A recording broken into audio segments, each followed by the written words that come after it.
Hey everyone, in this lesson we're going to take a look at the interactions between different species that are living, as it says here, in close association with each other. And that can be individuals within a species, how they interact with each other, and also between different populations.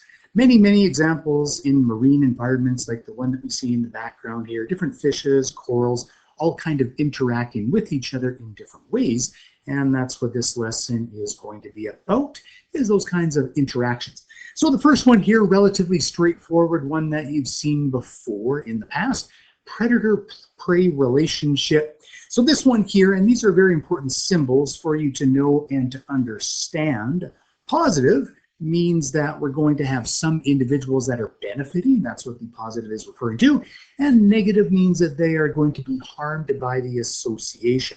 So with a predator-prey relationship, pretty straightforward. It is the predator that's going to be gaining from this relationship because it is getting the food, it's getting the prey that it is eating, that it's consuming, and it's obviously going to be negative for the prey that's being killed, eaten, and consumed by this particular interaction. So we'll take a look at a few examples, and I'll also talk a little bit about some special predator adaptations that allows them to be very good at what they do, and the same thing with the prey adaptations that hopefully allows them to become, well, less likely to become the prey for a particular predator. So I do have here already that quite often the predators, they are larger. That's not always the case, but as we'll see, it just makes it a little bit easier in terms of killing the prey and killing the prey fairly quickly. And that is kind of important for the predator. There is a risk when the predator is attacking the prey that it can be harmed in the process as well. So it is to the benefit of the predator to not only kill the prey, but to kill it fairly quickly. So some classic examples that we see here, where we're taking a look at the cheetah and gazelle. It looks like what we see in this picture here. And we have a shark on the right-hand side, and a seal that it is attacking in the marine environment. So yeah, what are some of those special predator adaptations that makes them so good at what they do? Many other, well, mammals in particular, compared to humans, have a very keen sense of smell. So yes, that is the case for both predators and for the prey. But as we can see here, and it's quite often the case, that the predators might be able to smell their prey long before they actually see their prey. So keen sense of smell is quite often one of the special adaptations for the predators. Peregrine falcon, a whole bunch of very specialized adaptations.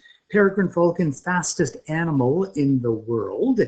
Not only is it really fast, but very keen sense of vision, high visual acuity, and it does certainly attack with an element of surprise. Some other ones, mentioned being bigger, that kind of helps, and what goes along with that as well is having, well, really big teeth as well, like we see with our shark here. This is kind of a neat one, echolocation. So not all bats are carnivores. So many bats are vegetarians. They are fruit bats, for example, but other ones are carnivores, and especially insectivores, and that's what they specialize in, is hunting insects. And they can hunt insects in complete darkness, and that's based on this very specialized technique of echolocation, where they send out a high frequency sound, it bounces off an object, comes back, and they can detect where there are inanimate objects, so they're not flying into buildings or trees or anything like that, but it also allows them to detect their prey.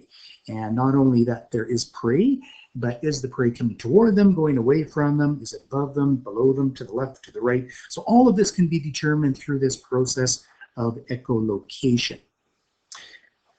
They quite often talk about an arms race, an evolutionary arms race that's taking place between the prey and the predators. So if the predators get special adaptations as the generations go on that make them better predators, well, the prey have to kind of keep up. Otherwise, they're going to be completely wiped out and eventually driven into extinction.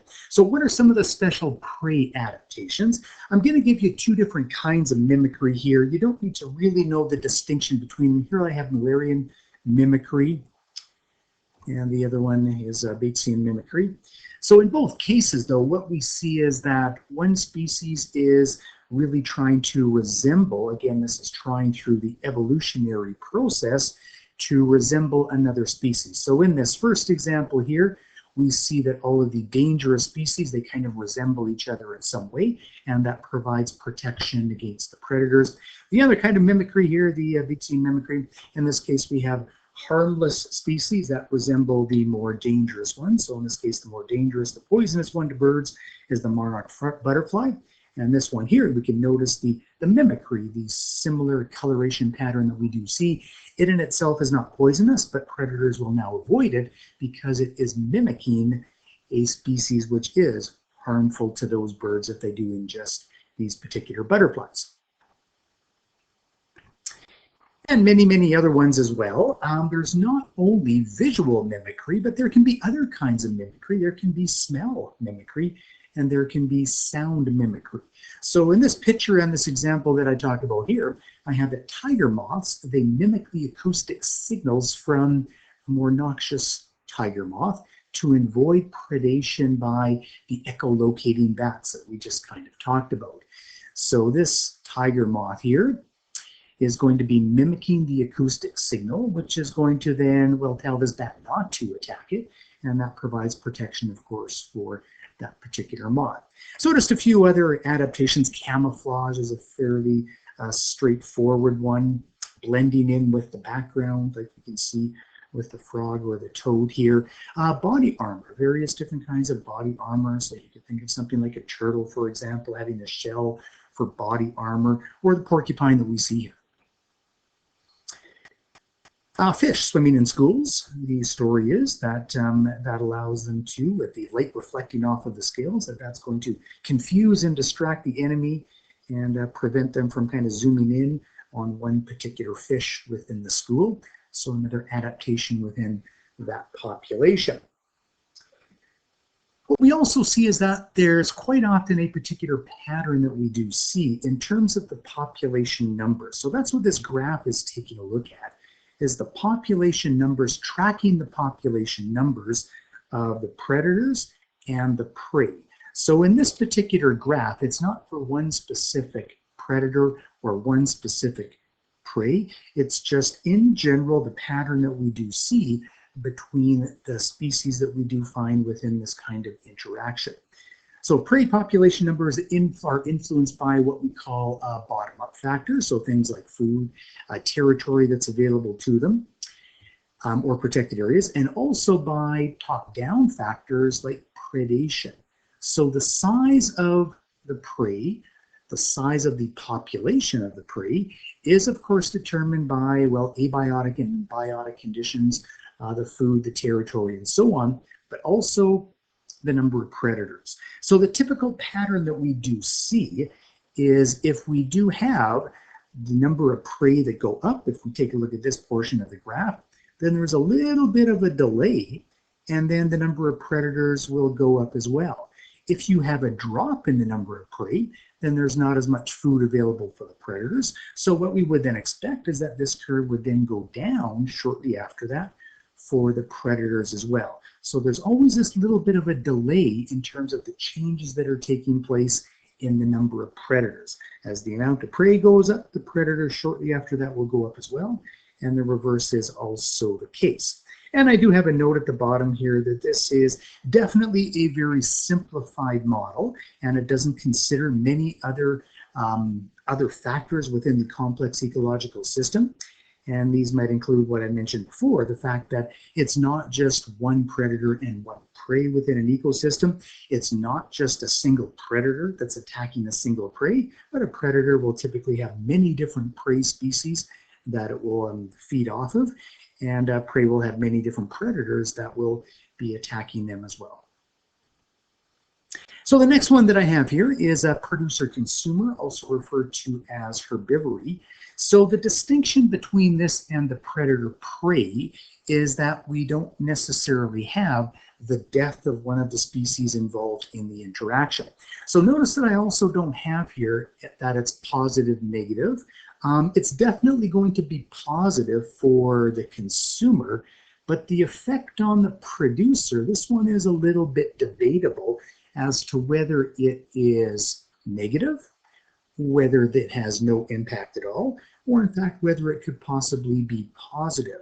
So in this case here, the plant is usually not killed by the consumer, by the herbivore that is eating that plant. So if we take a look at the picture on the left here, where we have the bison that are consuming the various different species of grasses, the grasses do grow from the bottom up. So the fact that the bison are feeding on the grass is not killing the grass, and there's some indication that by stirring up the soil, by decreasing the competition between different grass species, that this actually might even be beneficial for the producers as well. So not quite as straightforward again in terms of the symbols that we would use for this kind of interaction. So here we have a very large consumer that's eating the much, much smaller producers, but here it can also be flipped around. So on the right-hand side, we have a very small caterpillar that can be consuming the leaves and the vegetation on a much, much, much larger tree. So not quite as straightforward in terms of the size like we typically do see with the predator-prey interaction. Just like there are adaptations in prey species, there are also adaptations for plants as well to protect them against the consumers. So just like in the animals, there's body armor that we find in plants as well, as we see in this picture. Plants can also produce some protective chemicals. So this is the mountain pine beetle that we do see here, and the pine tree does produce chemicals, produces some resins that are an attempt to protect it from those insects that are trying to get into and attack the trees. The next one that I have here is also a positive-negative relationship, just like the predator-prey, but this one is a little bit different. So there is still one species that's going to benefit, there's no question about that, and there's another species that's going to be harmed by this particular interaction. So what makes it different than with the predator-prey interaction? Well, it's not called the predator-prey, it's called the parasite and the host. So what the parasite, which is gaining from this interaction, is feeding off of, is called the host, and it's the host that's going to have the negative effect on it. It's not being killed, at least, well, usually not immediately, but it is being harmed by this interaction. So in this case here, unlike with the predator-prey, the parasite is quite often smaller than the host. So some really nice examples. So I'll show you a couple of pictures of what is called an ectoparasite and an endoparasite. So ecto means out or on the outside, endo means in or on the inside. So the first one here is for an ectoparasite, and what we have here is a trout from the Great Lakes area. And this is a sea lamprey that we see dangling from the outside, or in fact a couple of them here. And what they are doing is they have latched on with their jaws and they are consuming some of the fluids from the fish. And in those fluids are nutrients, and that's what is sustaining the sea lamprey. So this is beneficial for the sea lamprey. It is the parasite. This is how it gets its food. This is how it gets its calories. This is how it survives. In the case of the trout, it has a negative impact on the trout. Not only does it need to drag around these sea lampreys with it, but a bunch of the food that it is consuming is not going to its own body tissues. It's not going to its own growth, its own metabolism, but it's passing it on to the sea lamprey. So it is the fish that is negatively affected by this association, and it is the sea lamprey that is positively affected by this particular form of parasitism. The other one here, this is an endoparasite. You would find it inside the body, and in this case here, it is inside the body of a mammal, and that could be us as well, inside of our intestines. So for us or for the mammal, it is a negative impact. We are consuming the food, the mammal is consuming the food, it's going through the gut, and normally we would absorb those nutrients and use them for the growth of our own tissues, but a bunch of those nutrients that we are now consuming, or the mammal is now consuming, it is being passed on to and used for the growth of the tapeworm. So the tapeworm is the parasite. It's the one that's benefiting from this relationship. The mammal is the host. It's the one that's being harmed by this particular form of interaction. The next one here is maybe the most complicated and most difficult to understand. So competition is negative, negative. Everyone is harmed by this particular kind of association, the competition. So the relationship between organisms where both species, and what we'll see it is it doesn't need to be different species or populations. It can even be individuals within the same population, but all are harmed by this particular association. So it is the demand by different individuals or species or populations for a resource, and the key is that that resource does need to be in limited supply. There is simply not enough of it to go around, and that's why there's competition for it. If there was more than enough for everyone, there would be no competition. So it only becomes a factor when there's not enough of it. So what sort of things could be competed for? Well, sunlight can in fact be competed for. So if we talk about plants that are growing and they need that sunlight for the process of photosynthesis, if we do have, well, in this picture here, the trees that are much, much larger, or if they grow faster, what they might do is they might block out the sunlight for the understory vegetation. So there is a competition, and that means that the trees with the broad leaves, the larger plants, they're acquiring that sunlight, and the other ones, they're not acquiring that sunlight. So yes, even for sunlight, there can be competition. Certainly for food, that's the obvious one, competition. So in this particular picture here with the deer that we see, this grass would not only be eaten by the deer, but many, well, other species of deer and many other animals and insects, mammals and insects, birds that would also be consuming the vegetation. So if there's not enough of it to go around, then there is competition for that limited supply of that resource. Space as well. Many animals are territorial. They need a certain amount of physical space. So there's also competition for that. Back to plants as well. Plants will compete for soil nutrients. There's competition for water. There's competition for the sunlight. But in the soil, there are things that the plants need as well. So the nitrates, the phosphates, the potassium that are taken up by the roots, and plants that are better at accessing those resources will be the better competitors, but all of the plants will be competing for those resources that are in limited supply. And if we're talking about members of the same species, there is certainly competition for partners, for mates as well, in order for reproduction to take place.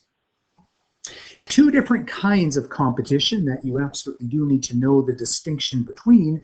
So the first one here is inter-specific competition. Inter is competition between members of different species. So if we just jump right down to the pictures here, in this forest environment, we have different kinds of trees. They're all competing for the same resources. What are those resources? Well, the soil nutrients, the nitrates, the phosphates, the water, maybe even the sunlight that they're competing for. So by having other individual plants within the area, by having other species within the area, it just makes it more difficult for them to access the limited resources. So if we talk about this tree right in the middle here, this coniferous tree, the presence of all of the other ones around it are going to be detrimental for it. So that has a negative impact on this tree having the other ones around. And this tree here, because it's there, it's going to have a negative impact on, well, the one right beside it as well. So that is why competition, whether it is interspecific or the next one that we'll talk about intraspecific, it's always going to be a negative interaction that we do have. Picture at the lower right-hand side, this is in the Serengeti in Africa, and here we have wildebeest in the back here, and we have the zebra in the foreground.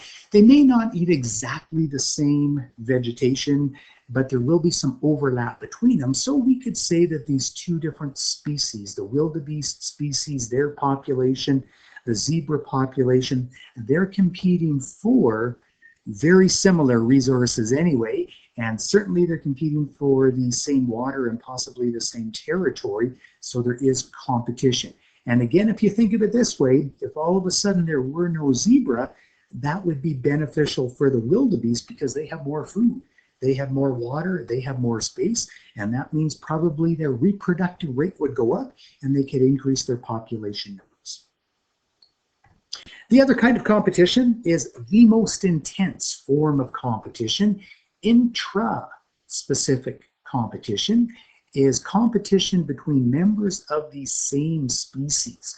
So the reason why this is the most intense competition is because, unlike with the previous example with the zebra and the wildebeest, where it's very similar resources that they're competing for, in the case of intraspecific competition, it is exactly the same resources that they're competing for. So it is the prime territory that they're competing for. It's the food, it's the water, and as we see in this picture here with the bull elk, it is also the mates that they are also competing for. So along with interspecific competition, it is a driving force for the evolutionary process. And in the case of the example of the elk here, it's not all of the bulls that do get to reproduce in a given season. It is only the ones that are the better competitors. So this competition is going to have an influence on all of those factors that do determine the size of the population.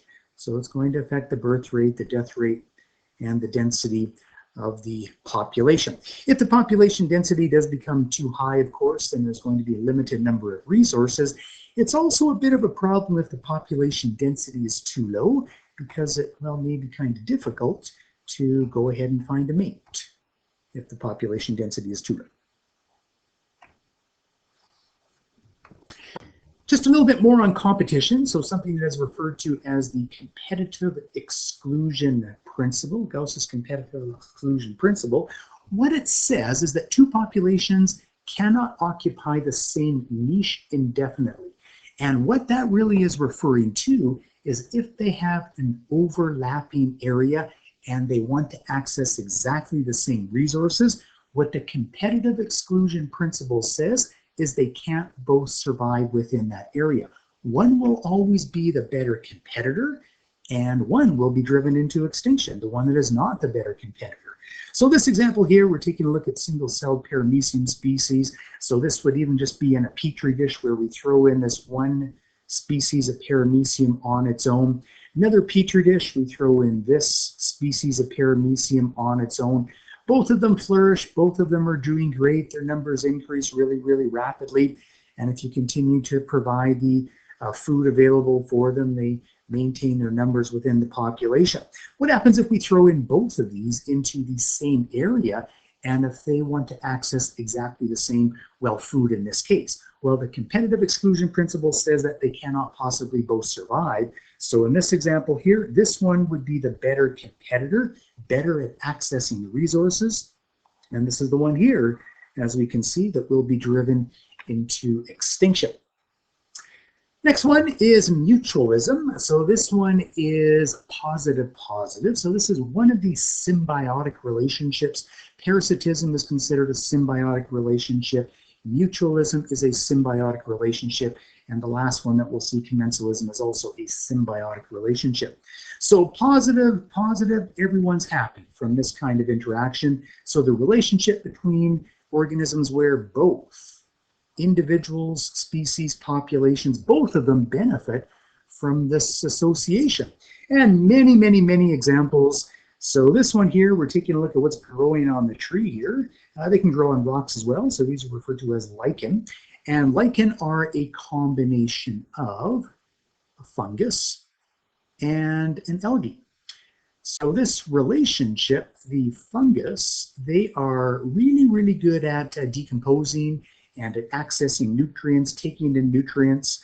And of course, the algae, they are photosynthetic. They're really good at making carbohydrates. So the relationship between the two of them is that they share the excesses that they do have, in a sense. So the algae is going to get minerals from the fungus, and the fungus is going to get food, the carbohydrates that are made by the photosynthetic algae. So that one is an example, a nice example of mutualism. In our bodies, we already saw an example of parasitism in our gut. This is another example here in our gut. We have, well, thousands of different species of bacteria that make their home in our large intestine in particular. So this one here is referring specifically to the Escherichia coli in our large intestine. So like with all of the bacteria, it's a nice comfortable home for them. It's a nice comfortable temperature, and we feed them all the time, and that's why they kind of like it there, and that's why they benefit from this relationship. There is certainly going to be competition within our large intestine for all of the many, many, many species of bacteria that we do find in a large intestine, but this one here is mutualism between the E. coli and us, between the human. So the E. coli gets the food, the nutrients, the nice comfortable environment. What do we get from this relationship? Well, vitamins are one thing. So the E. coli are making some vitamins, and some of those vitamins can be absorbed across the lining of our small intestine, and that's how we gain access to some vitamins in particular, like vitamin K. And there's also some indication that these bacteria might provide some other benefits as well, things like helping to train our immune system very, very early on during infancy. Many, many beautiful marine examples. So this one that we have here, this tiny, tiny little fish is actually swimming into the mouth of a fairly ferocious marine predator, which is the giant moray eel. So the moray eel is a carnivore. It eats fish, but it's not eating this fish. This is a mutualistic relationship where the diet of this fish that's swimming into the mouth of the moray eel, its diet are the parasites inside of the mouth, between the teeth of the moray eel. So what this little fish is getting is its food. And what the moray eel is getting is essentially a dental hygienist. It's getting its teeth cleaned, and all of those parasites that might harm it are being removed by this little fish. So that is a mutualistic, positive relationship. We could go on and on and on, so many examples. This is another wonderful example here where we do have the butterfly, the pollinator, which is gaining access to the nectar and maybe the pollen as well. And it's not just butterflies, it's other insects like the bees and the wasps, and it's birds as well that are accessing the nectar for their food. So that is what they are getting. They're getting food, and that's why it's positive for them. And what about the flowers? What do they get out of this relationship? Well, as the butterfly or the bird or the other insect is picking up the nectar, it's also picking up some pollen. And it's inside of the pollen where you do have the gametes, where you do have the sperm. And as this butterfly goes from one flower to the next one, what it does is it transfers that pollen over. So what do the flowers get out of it? Sexual reproduction. The transfer of the gametes from one plant to another plant. So positive again, mutualistic relationship. Final one that I have here, another plant example. So here we're taking the roots, taking a look at the roots of what are called legumes. So those are plants like beans and peas. And on the roots, these little tiny bulbs that we see here, they're filled with bacteria that are called rhizobium bacteria. And these bacteria are nitrogen-fixing bacteria. And what they do is something that plants can't do. Plants need nitrogen. There's a lot of nitrogen in the air, in the atmosphere, but plants can't use the nitrogen in that form. It needs to be in the form of nitrates. So what these rhizobium bacteria are going to do is they're going to take in that nitrogen from the atmosphere. They're going to convert it into nitrates and nitrates, and it's then the nitrates that are going to be taken up by the plants, used by the plants, and that's essentially one form of fertilizer for the plants. So the plants are getting the nutrients, and this is kind of like that previous example that we saw with the lichen. So the plants are photosynthetic, they're making the carbohydrates, and it's the carbohydrates in excess. Some of that is made available to the rhizobium bacteria. So the rhizobium bacteria are getting the carbohydrates, and the plants are getting the nitrates from this relationship. I do have one more example here, but I'm not going to play it. This is a really cool one, and if you go to this link and take a look at it here, it's telling us about, well, as it says, the Hawaiian bobtail squid, and a very special relationship that it does have that allows for bioluminescence with bacteria within the bobtail squid. The last one, and the last, or a different symbol rather, that we have, so this backslash that we see here, it means it has no impact. So we know that positive symbol is beneficial, negative is harmful. This one here, it means it's not beneficial, it's not harmful, it's just no impact. So this is the story with commensalism. So the relationship between organisms where, yes, one species does benefit, that's the plus, and the other one is just simply not harmed by the association. It doesn't benefit, and it's not harmed either. So some examples here. Here we're taking a look at this huge manta ray, which, by the way, from one side to the other, it can be several meters, like 3 to 4 meters. So they are enormous fish swimming in the ocean. And there are these smaller fish. These are smaller fish right down below here. And these smaller fish are remora fish. So the manta ray is a fairly large and intimidating fish. And usually predators don't come around the manta ray because it is so large. So these smaller fish, the reason why they're kind of hanging out around the manta ray is because they are prey species. They're not eaten by the manta ray, but they would be eaten by predators. But the predators tend to avoid coming close to the manta ray. So what is the remora fish getting? Protection. What is the manta ray getting? Nothing at all. It's not benefiting, but it's not being harmed by the remora fish swimming underneath it either. So that nice example of commensalism. This one here, we have the anemone fish swimming amongst the coral. Now these coral, they are poisonous, but this anemone fish is not affected by the poison in the coral. So it's kind of similar with what we saw with the remora fish and the manta ray. So the coral are providing protection to the fish. It's benefiting from this relationship. The fish swimming around in the coral, it's not harming the coral in any way whatsoever, so no impact on the coral. And the very last one here, this is typically what you find in a tropical rainforest. So what we see here is a huge, huge, huge tree. And certainly there are some plants that are parasitic on trees. They live off of the trees, and that's a positive-negative relationship. But that's not the case with these plants here. So these plants here are the epiphytes.